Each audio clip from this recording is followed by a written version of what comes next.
Are you a leader? Are you a leader?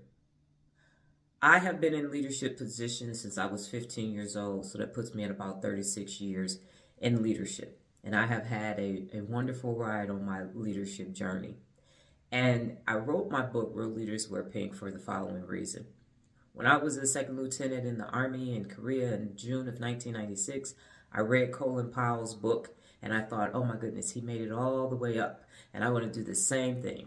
So I read most of his book. His book was over 600 pages, and I read 450 pages of the book, and I was exhausted. I said, this is exhausting. This is a lot to take in. And I made a promise to myself way back then.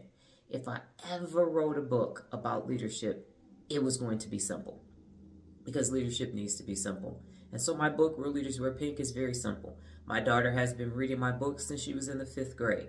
And it is from cover to cover. You don't have to read it from cover to cover, but it is a simple read. Why? Because being a leader needs to be simple because of all the things that you have to do that are complicated.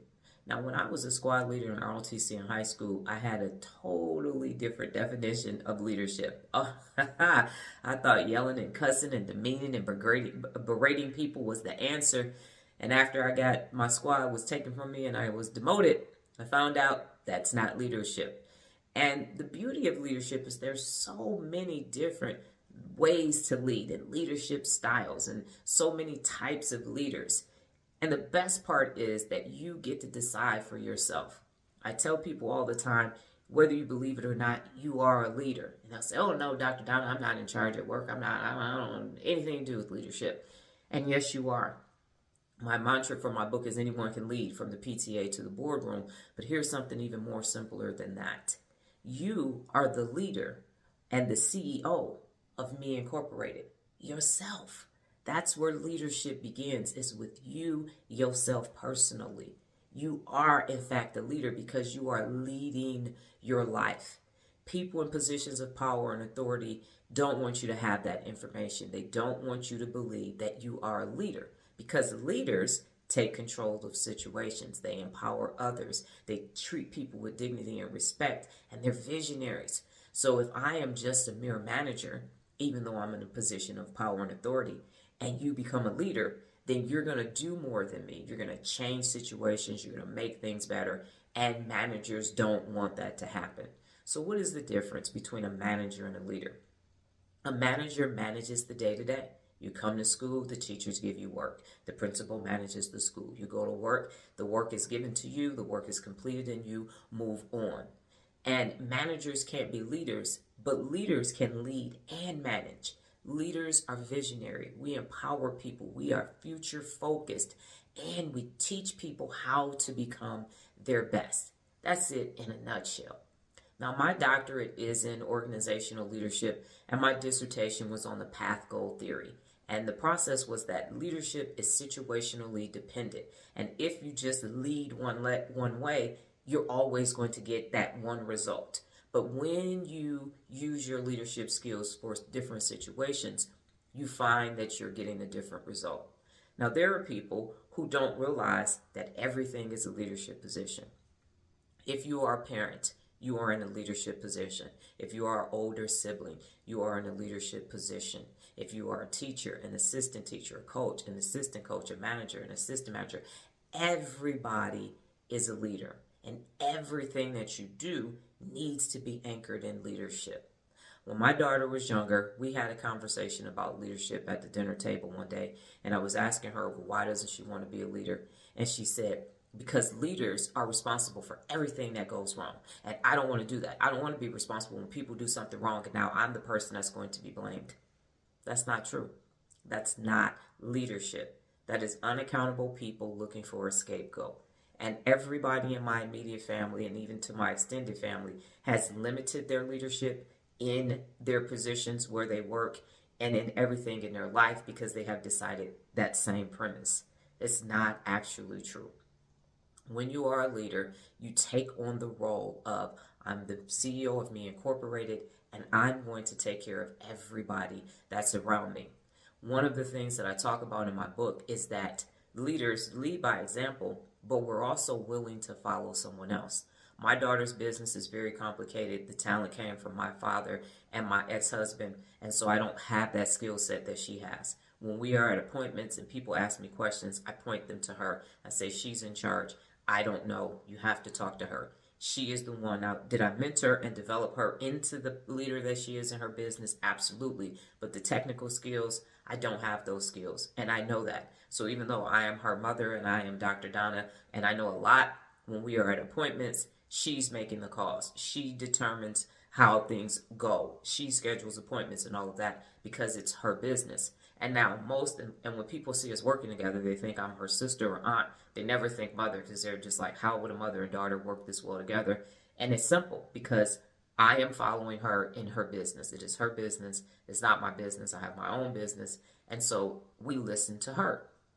And now if there is a wisdom, a point where I can see something that they can't, I do provide wise counsel. But at the end of the day, it is her business. And most managers can't do that. Most managers have to be in charge. And leaders know we're going to pick the person in the room that has the most information. Another thing that's in my book is be coachable and provide coaching. So in order for leadership to work, I need to be able to lead, but I also need to be able to follow. And that's the difference between leaders and managers. So if you ever want to know if you're dealing with a real leader or a manager, just see if they can follow somebody else. Just see if they're open to receiving feedback and if they're open to being coached. If they're not, they're a manager and they give leaders a bad rep. So it could be somebody in a position of power or authority in a leadership position, but still just managing the day in and day out. If they can't be forward thinking, if they're not a visionary person, treating people with dignity and respect, listening, communicating effectively, the 74 principles of real leadership work because that's what makes you a real leader. And it works in everyday life. That's what real leadership is. It is about how you navigate through your life day in and day out. The concept that you have to be put in a leadership position is just not true. It's not true at all. When everyone in the world, every adult, there's over 6 billion adults in the world, when every adult begins to see themselves as a leader, the world will change. When they start to hold themselves personally accountable to become their best, we're going to change. The problem is everybody sees themselves as a manager or an individual. And that's why we can't get more accomplished in the world. When you start to understand, at a minimum, I am the CEO of Me Incorporated, and everything I do matters, and I'm going to do my best. Be the best is one of the 74 principles of real leadership as well. Things will change. Problem solving, conflict resolution, get organized and stay organized. All have fun, take naps. All of these are principles of real leadership, and they're behaviors that you can incorporate into your life so that you can become your best. Leadership is simple, but it takes effort because you have to constantly ensure that you are improving. I mentioned the path goal theory. It's my recommendation that you do some research on it to find out more about it because, again, that's what my dissertation was on. While I was working at Frito-Lay, I used it to determine the characteristics of high-performance teams and how you can create more high-performance teams based upon the path goal theory by Robert Northouse. It is a great theory to use. I now have my own theory. Once you get a doctorate, then you can then you get to develop or expand upon someone else's theory. And my theory of personal accountability is that you can go from unaccountable to accountable to best with a 45-degree angle, making sure that you are looking at things differently on the day-to-day basis. Feel free to go to my website, theturnarounddoctor.com, and read on how I developed the theory of personal accountability. Now, 36 years ago, I had no idea that I would have my own leadership theory with principles and resources for people to use. And even when I was a second lieutenant, reading Colin Powell's book, I just knew that there was something missing in the world when it came to leadership because people think, oh, it's just at work, or we have the patriarch or the matriarch of the family. And I just knew from empowering my squad when I was in high school, to my soldiers, to my drivers, to everybody that has worked with me, people in Toastmasters, and I watched as they went from believing that they were individual to thinking, I don't know about management, to becoming 100% their own leader of Me Incorporated. It's an amazing thing to see, and I know that everybody has the ability to bring out that leader that's inside of them, which is why I've spent the last 11 years developing resources, taking the theory from one level to the next level, and I'm still expanding upon it, which is why I have the brain shirt on, because now I know that it's neurological. So that means you can actually create new neural pathways to becoming a leader. So if you don't think of yourself as a leader, or you think, sometimes I am, sometimes I'm not, it's not a position, it's behavioral, and it's who you become. So you can become a real leader, and that means everywhere you go, you have your real leadership with you. When people have leadership positions, they kind of come home, and my daughter and I have seen this at appointments. People are doing remote working, and they'll be calling the shots and everything, and then turn around and can't get their children to clean up their room. So that is a person who has a leadership position, but they're not a real leader, which means that you can bring out the best, have order everywhere you go, and make everything this wonderful existence. And that's what my objective is to have all of the adults in the world, short term, 60 million globally, becoming real leaders, so that when you learn how to hold yourself personally accountable, you're always seeking best, and you will make everybody around you their best too. And that's how we can actually change the world. So first things first, first of all, you are a leader. You are the CEO of Me Incorporated. And the more you learn how to hold yourself personally accountable on a daily basis, the better you become and the better leader that you become. It starts with the 74 principles of real leadership and inculcating them into your daily life. And from there, you will just build upon it. And I am a real leader everywhere I go. I sleep, eat. If you cut me open right now, I'll bleed RLs.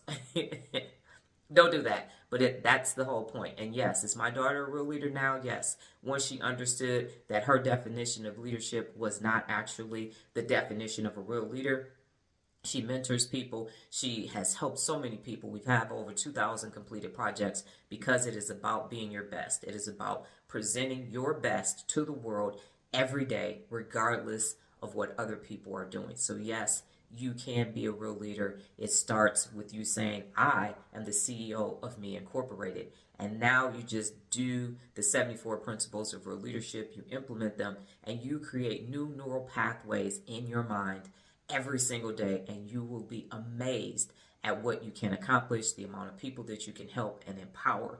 The last thing, I'll leave you with this. I reached out because I wanted to know, well, how was I? I think I was a good leader, but you have to ask the people that you led. So a couple years ago, I reached out to one of my soldiers when I was at Fort McClellan, when I was an HHD commander, Sergeant Christopher, and I asked her, what was it like working with me? And she said, a lot of people thought you were hard and thought you were doing too much, but I knew that you were going to be on to something great, and I listened and I followed you, and I'm so grateful that you were my commander. Now, that was 1996 through 98. So to hear that is awesome. It really is. And then I reached out to one of my drivers when I was in the traffic manager in Orlando. And I asked him, I'm having conversations with my daughter about leadership. Can you tell me what it was like? And be honest. I like feedback. If I was terrible, let me know. If I was great, let me know. And what he said was, the one thing about you is that you had your drivers back. Nobody was going to come for your drivers. You supported us. You taught us a lot. And we respected you for that. And I had 120 drivers ranging from like age 22 all the way up to 60 years old. And I was in my late 20s, early 30s at that time, like 29, 30 at that time. So it was, and I only had 2 other female drivers, and the other 118 were men in Florida. So that shows you that from when I got fired as a squad leader up until then, I had changed my leadership skills a lot. Hadn't wrote my book yet. My book came out in 2009, wrote it in 2008, but I was still growing and developing. And even now, I'm still refining and defining what it means to be a leader. And I will leave with this quote. Why am I doing this? Why are you doing this, Dr. Donna? You've accomplished a lot. You really could just rest on your laurels. No, I can't. Because there is, I believe it's a Chinese proverb, but I do know that it is a proverb. Wise men plant trees for which shade they will never sit. When I am long gone and I am no longer here, real leadership and the leaders that are left behind for generations to come will be here because of real leadership. That's my objective at this point in my life, is to leave a legacy for people to be empowered to know that I'm the leader of Me Incorporated, and from there I can do everything. I can do all things. Got it? Thank you for your time. I do appreciate you watching this video.